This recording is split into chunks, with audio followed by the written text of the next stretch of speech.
Hi, everybody, and a very pleasant evening to you wherever you may be.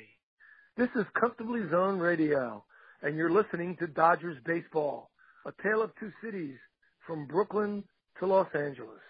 I'm your host, Peter Trunk, and my co-host tonight is Linda Wilson. Linda, how are you? Doing very well, and how are you, Peter? I'm doing fairly good myself. I threw my back out, but that's to be expected from a guy who's going to turn 70 this coming Sunday. Are you? Boathouse Bernie Rose is on assignment. He may be joining us during the show, but he's a regular here. Bernie Rose is. He hasn't joined us yet. He may. Tonight we're going to talk about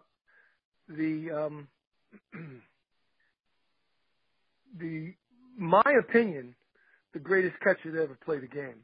That's greatest all-around catcher. I've always said it. I never saw people like Bill Dickey play, but I did see Johnny Bench and I did see Yogi Berra. But I think Roy Campanella was the best I ever saw. And tonight's show is about Campanella, Roy Campanella, number 39 of the Brooklyn Dodgers. And we're going to talk about him. He, Campy, as everyone knows by now, his career was cut short by an atrocious automobile accident in the winter of 57-58 when his car turned over, and Roy lost the use of his arms and legs and was in a wheelchair for the rest of his days. Very, very sad. Never got to play in Los Angeles with the Dodgers. Never got a chance to hit in 1958, 59, 60, and 61 at a 251-foot away wall, which was not really a wall, a screen, which was 38 or 40 feet high. But I think he would have hit a few more than his 242 career home runs. Roy was the first black catcher in Major League history, and he was probably, other than Pee Wee Reese, he was the heart and soul of the Boys of Summer. He was the plug. He was he won the Most Valuable Player Award 3 times. And a famous quote by Roy Campanella was, it's a man's game, baseball, talking about baseball, it's a man's game, but you have to have a lot of the little boy in you to play it. And Campy certainly had that. He was always enthusiastic, always with a smile on his face, always an optimist, always a gentleman, and a great, great catcher defensively, and a hell of a hitter, a clutch hitter and a power hitter. He played in 5 World Series. As I mentioned before, he was named Most Valuable Player 3 times. He made the Hall of Fame in 1969. He began playing professionally, Campy did, at age 15. He dropped out of high school in Philadelphia, and he played professional baseball as a teenager, 15 years old. He was a great handler of pitchers. He could throw out any baseball player who ever tried to steal on him. I mean, when he retired, they didn't have this statistic, but sabermeticians have gone back and found out that throughout his career, Campanella threw out the highest percentage of base runners than anyone else in the game. He threw out, I have it written on this piece of paper right in front of me, 57.4% of base stealers lifetime. That's unheard of. That's like a Wayne Gretzky number in hockey. That's crazy. 57.4%. Anyway, he had a grandson, Campy did. Not many people know this. Name of Derek Williams, who was also a catcher, and he played 2 years in the minor leagues. He never made the majors. Campanella had a post office stamp, not only named after him, his picture was on it, of course, in 2006. He was just a really great ball player, and he broke the color line in. Branch Rickey put him at Nashua to play for the Nashua Dodgers, where Walt Alston was the player manager, first baseman and player manager at Nashua at the time. And Campy went there in '46 and did very, very well.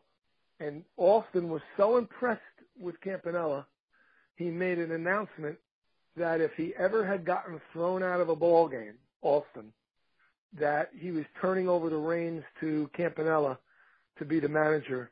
And lo and behold, it happened one night in June of '46. Alston got thrown out of the game, arguing with the umpire, and Campanella became the manager, and he managed them to a victory.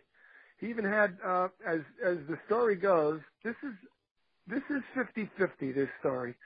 The fact that Don Newcomb was sent up late in the game to pinch hit is true, and that Newcomb hit a pinch hit 2-run homer to tie the game. That's all true.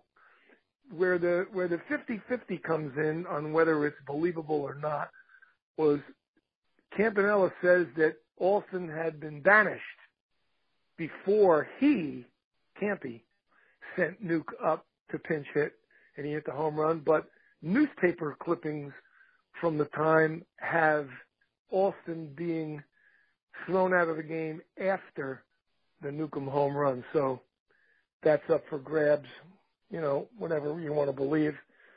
Campy was invited when he was a Negro leaguer with the Baltimore Elite Giants when he was a teenager. He was invited to Phillies tryout camp, Philadelphia Phillies tryout camp. Now, you know his last name, Campanella. When they found out he was black, he was uninvited. So, you know, he did have little flirtations with being signed into organized baseball other than the Negro leagues. There was a time when the Boston Red Sox were trying out Jackie Robinson and a couple others, but Campanella was so far away from Boston, there was no way he could make it up there. So he didn't go to that one. As it turned out, that was bogus also. They never even tried them out, physically tried them out when they got to Fenway Park.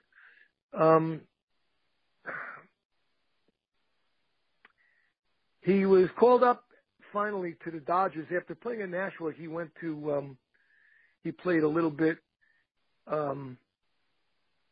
again, Ricky, it's hard to explain this.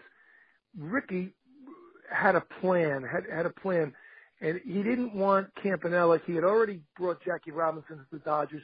He didn't want Campanella to be so close to being called up right after Jackie was called up. So he played little games with Campanella. He promised him that he was going to be called up, et cetera, but he went to Nashua, like I said, and when he was finally called up, not unlike Jackie, he was already 26, so he lost, I don't know, what would you say, Linda, at least three legitimate years in the majors by being black. You know, yeah, he was black, so they didn't call him out. Other guys went down there, they played a few years, and you know, they were called right up. I mean, his stats were great. His stats, Campanella's stats with just the Baltimore Elite Giants, his lifetime stats in 137 games. They only played like 40 games or so a year. In 137 games with the Baltimore Elite Giants, he drove in 107 runs, and he batted .324. He wasn't a complainer or anything like that. He wasn't as, what would you say, aggressive, socially aggressive as Jackie Robinson was. He was a little more laid back, and he was one hell of a ball player, I tell you that. I saw him play many times. both in person and on television. Do you have any memories you'd like to share with us, Linda, about Roy? Well, I'll tell you, one thing is that I wish I had been old enough to be in place. But as it was, the memories that I have of him were as a coach or instructor for the Dodgers organization over the years until he died in 1993.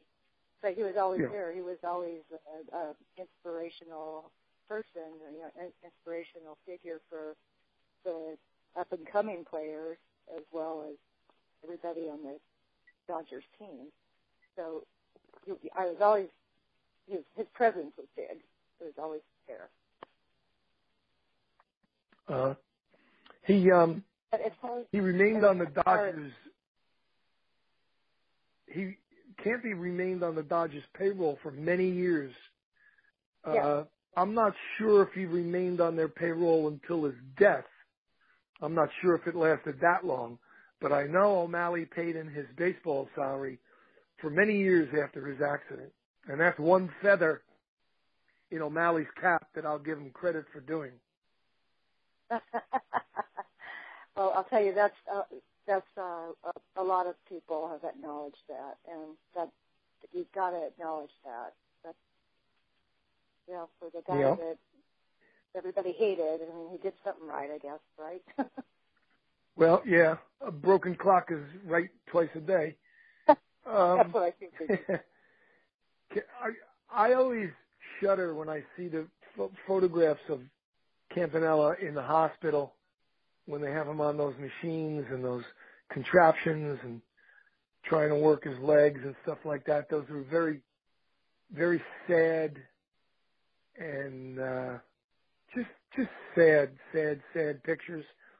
But the crazy pictures of Campanella are the ones of him with sitting in a wheelchair in a Dodgers satin windbreaker and an LA Dodgers baseball cap, instructing John Roseboro and other young Dodger catchers at Vero Beach in Dodgertown. It just didn't sit with me to see Campanella in an LA cap, but I was glad to see that he was active. I'm sorry? Oh, it's very different to see that because since he obviously never played in one, but whenever I see a picture of him in one, it strikes me as being very different. So I know what you mean. Yeah, it was very different. Very different indeed. When Campanella played in the minor leagues, he played with a pitcher named John Wright that Ricky had signed. He also signed another pitcher by the name of Partlow, and they played on the same team in Nashua. And the story goes that Wright got lit up a lot. He got whacked around a lot, and no one could understand why. And the Dodgers later dropped him. He just faded off of their radar. Years and years later, it came out that Herman Franks, his catcher, was giving away his pitches to the batters, to the opposing batters, because he was such a bigot, such a racist. And another guy who wound up catching for the Polo Grounders, Sal Evars, came up to bat against Nashua, and before stepping into the batter's box, got a handful of dirt and threw it in Campanella's face. And Campanella had been instructed not to fight, not to start anything like that, but Campanella stopped, called timeout, and said to Evars, "If you ever do that again," and then I can't, finish the quote because we're a family radio station here, but you can just imagine what Campy told him, and with not a hint of a smile on his face, and Evars never did that again. And it's really weird that years later, five 5 years later, both Sal Ivar's and Herman Frank's were supposedly involved in the sign stealing at the Polo Grounds during the 51 playoff against the Dodgers. That's very interesting to me. Yeah. Very interesting. Yeah. It is. Well, you know, Campanella and Jackie Robinson were friends. They were friendly. But as the years went on, it didn't take long for people to realize that they were two different people, that Robinson was full of fire in his belly, and Campanella was very, very happy to be being paid for playing baseball.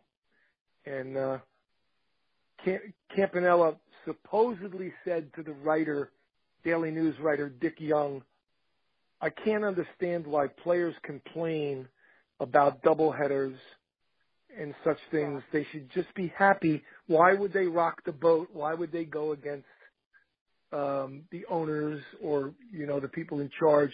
They should be happy to what they've achieved, and they're getting paid to play a game. And you know something, if you think about that, it makes a lot of sense. And it also makes a lot of sense if you were Jackie Robinson to look at that and think, oh my God, that's not going to get us where we got to go. That kind of an attitude. But you could understand that attitude, couldn't you? Couldn't you understand that attitude? Campy's attitude? Absolutely. Yes. Yeah. And on the other hand, by the same token, you could understand Jackie's plight. Jackie was almost like, in baseball terms, he was the Martin Luther King. He was the civil rights activist. He was the guy holding the flag and carrying the torch and doing it all. So I personally can understand both of them. But as I understand it, it caused some friction between the two men that lasted even after their playing days. That, Campy was just happy-go-lucky and following orders and being the good soldier, and that Robinson was the one who tried to get things changed, this and that. And Robinson, for instance, when the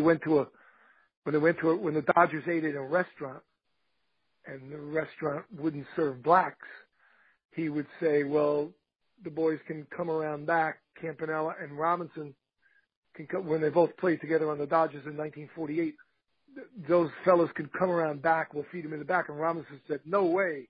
I'm not going eating no kitchen. I'm not going. But Campanella would take sandwiches and go back on the bus and eat them and say, just relax. We made it. We're in the big leagues. We're playing for the Dodgers and this and that. He tried to smooth things out. And again, I know I'm being redundant, but I could understand both of their feelings very strongly. I understand where Campy was coming from, and I understood where Jackie was coming from. I'm not too sure that both men understood where the other one was coming from. However,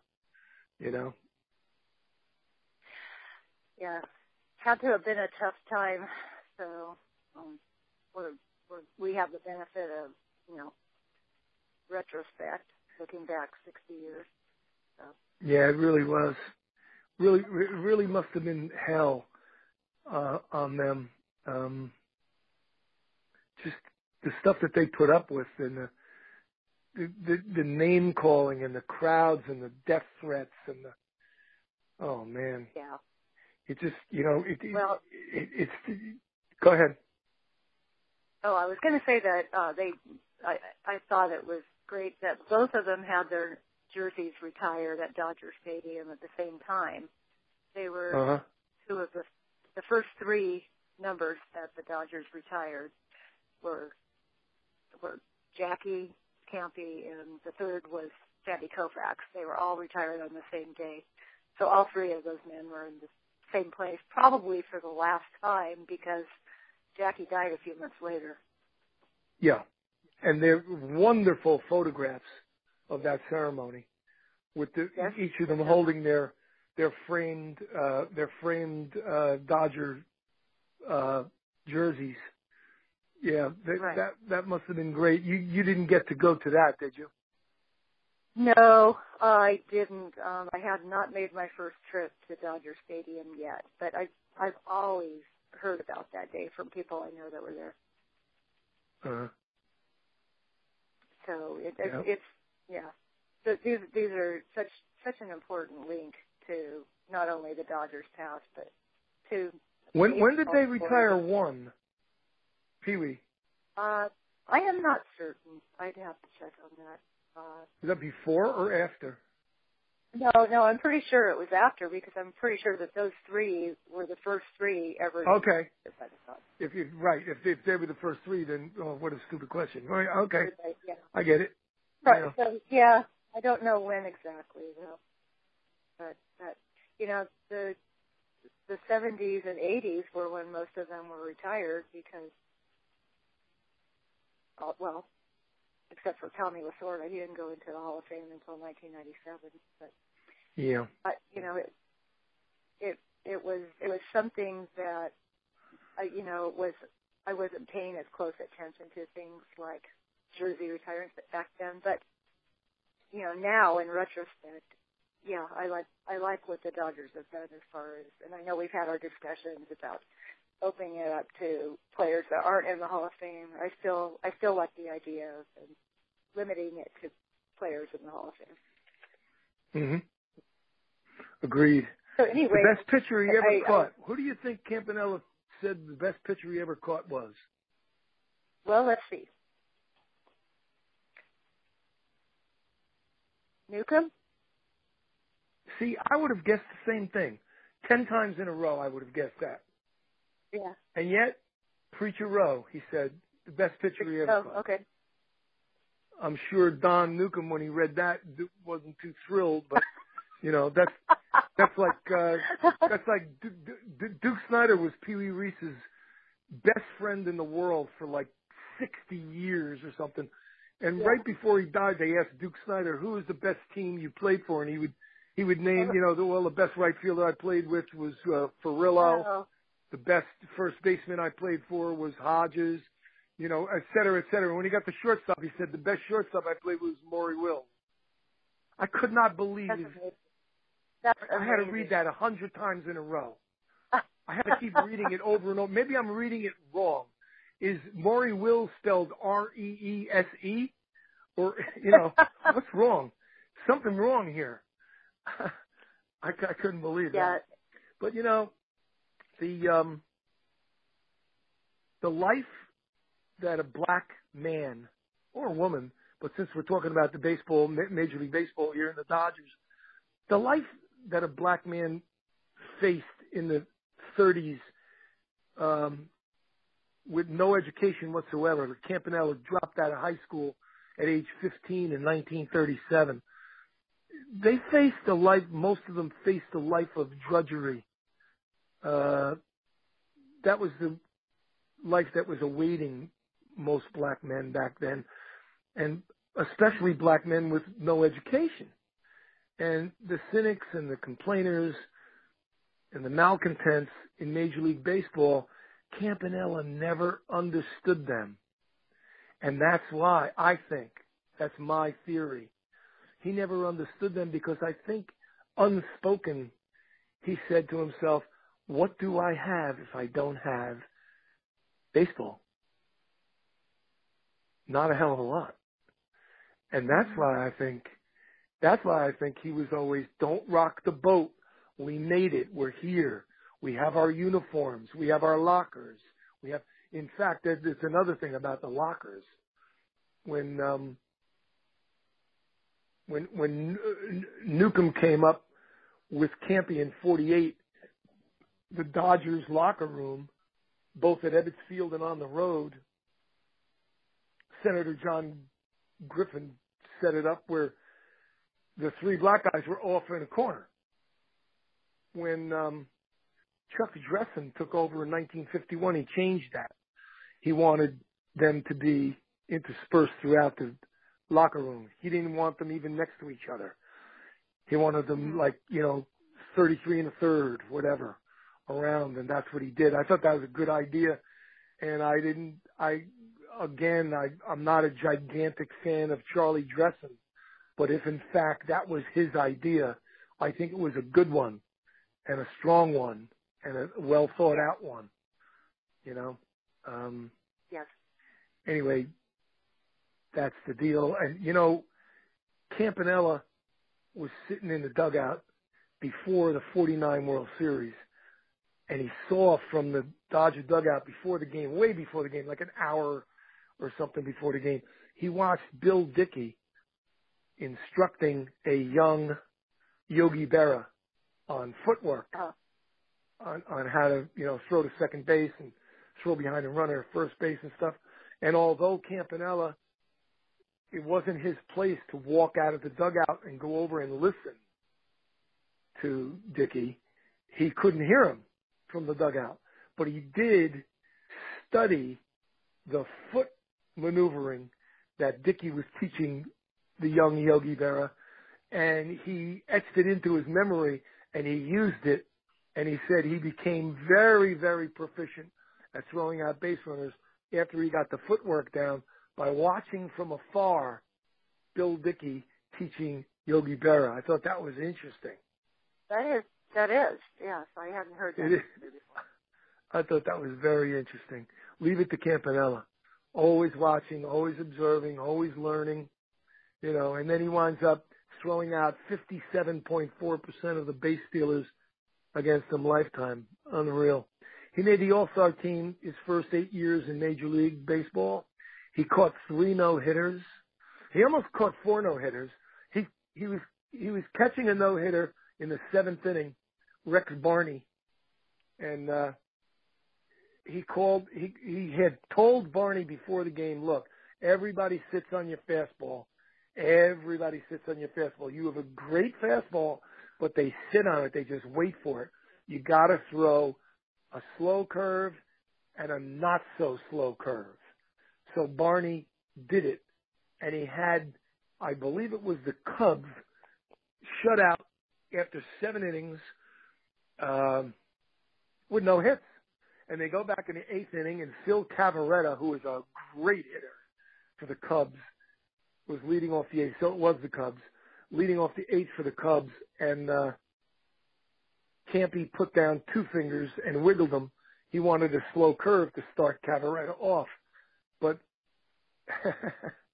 Rex Barney thought, no, Cavarretta is going to take a strike. He's going to wait. He's going to take a strike. So I want to throw a fastball. So he shook Campanella off. Campanella put it down again, wiggled his 2 fingers. He wanted the slow curve. Barney backed off the rubber, took his cap off, put his cap back on, took his glove off, rubbed the ball up, went back on the rubber, looked in again. Finally, Campanella said, okay, you want to throw the fastball. So he signaled for a fastball, and he threw it, and Cavarretta lined a clean single into center field. Well, that was the only hit. He pitched a 1-hit shutout. But after that inning was over, after he had retired the other 3 Cubs in the 8th inning, Campanella came jogging off the field and was screaming at Barney. You'll never be as smart as I am. You never were smart as I am. You never will be as smart as I am. You goddamn pitchers are dumb. You should listen to me. You would have had a no-hitter. How's that? How's that for being aggressive? That's pretty good. Taking charge. That's pretty good. He took charge that time. I believe I saw on some documentary once that Don Newcomb said he only shook Campy off once, and it ended up being a home run. Yeah, there you go. Campanella was smart. The pitchers knew. No one shook Campanella off, and they did so at their own peril. He knew the hitters. He knew where to place his infield and all that. He was something. I'll tell you, he was something. I think you and I have both missed our compadre Bernie Rose on this show, we have. and I think we're out of bullets. I think we spoke about Campanella as long as we could. I do have 2 things to add. One is that in Campy's honor, there currently is an annual award given to a Dodger player called the Roy Campanella Award, and that's been taking place since 2006. So just Cool. about a decade now. Wow. And I'm anxiously looking forward to seeing who gets it. It'll be announced next month sometime. And Okay. the other thing I wanted to bring up was something you and I had talked about earlier, which was the 2008 game at the Coliseum, which was an exhibition game between the Dodgers and the Red Sox, and it took place. Yeah, explain that to us. What was that commemorating? Yeah. Well, the Dodgers were celebrating the 50th anniversary in Los Angeles, and since they have played their home games at the Coliseum for 4 seasons, it was worked out that they could have an exhibition game, and they added some seating so that when it sold out, it was 115,000 capacity, and that set the record for largest crowd to ever watch a baseball game. And I was just so happy that I got the chance to go to that game because I had never, obviously have been too young to see baseball played in the Coliseum. I had been to many football games there, but I'd never seen baseball played until that night in March of 2008, and it was just kind of a surreal feeling. There were generations of fans there that, the great-grandparents had been there at the Coliseum, and now they have their great-grandparents there, and it was really something to see and experience. And the Dodgers did lose that game to the Red Sox. I just remember it was very entertaining for the people who hadn't been alive back then to see the configuration of the Coliseum, how it was set up. And could you explain to us how you got to the game, Linda? They had a shuttle bus that they ran continuously from Dodger Stadium to the Coliseum, which is just a couple of miles away. And so the Dodgers announced that people could park at the Dodger Stadium parking lot and take the shuttle bus, which I did. And, did you meet anyone on the shuttle bus? Yeah. On the way back, I was fortunate to meet the Campanella family, who were coming back to the stadium after the game, and talked to them for a while. And one of my friends who was visiting, a Dodger fan who lives on the East Coast, was also on the bus and got to share his favorite memories of Campanella with them. And it was a really, really good time. You're stuck on this cramped bus with all these people coming back from a game that had 115,000 fans there, and it took quite a while getting through all that traffic, but we had a lot of time to talk, and it was very enjoyable. It sounds like it would be. I wish I were there. That's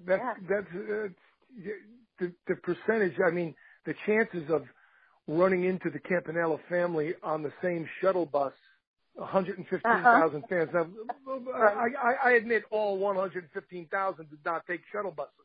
However, I'm sure there were a large number of people that took the shuttle buses, and to be on the same bus with the Campanella family, that's like striking gold. Fans were lined up, blocked. Yeah, it was just luck of the draw, right? That's crazy. That's like my first time in Dodger Stadium. I sat 4 rows behind Yasiel Puig's mother and sister. And went and spoke with them. Yeah, 2 years ago. So that was your first time in Dodger Stadium? My first time in Dodger Stadium. Oh, I didn't realize that your first time. Listen to this. Got recent. Yep, I had given up seeing the Dodgers in front of me live with their whites on, with their white home uniforms on. I had given up that hope, and I shouldn't have, because it came true. And I went not only 2 years ago, but I went last year also, and I saw them play the Giants and beat the Giants. Kershaw beat the Giants, and that was the game that clinched the National League West. He shut them out. He hit a triple. Oh, well, that was great. That was wonderful. That's great that you got to see that. There's nothing like that. Yeah. And that was my first time in Dodger Stadium. Yeah, speaking. Well, that's great. I mean, you can't. You can't beat that for a first experience unless your first experience was winning the World Series. Well, speaking of which, speaking of the Giants, we have quite a series coming up here starting tonight.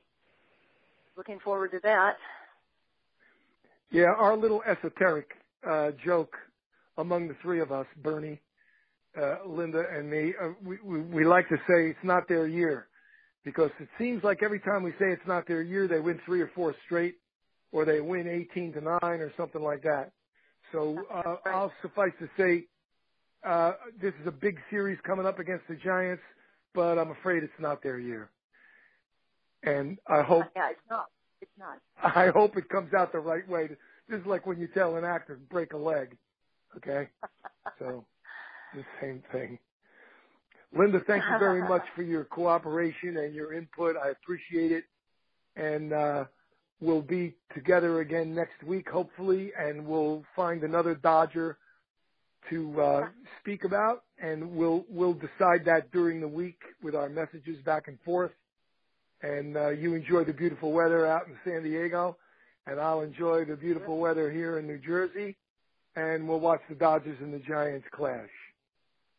Sounds like a plan, and I want to wish you a happy birthday this week. Well, thank you very much. That's coming on Sunday. Yes, coming on Sunday. Birthday. Okay. You what? Enjoy. Well, I'll try my best. I'm sure I'll be successful. Thank you very much for the well wishes. Speak to you soon. And to everyone else, good night. And thank you for listening. All right. Take care. Thanks. All right. Bye-bye.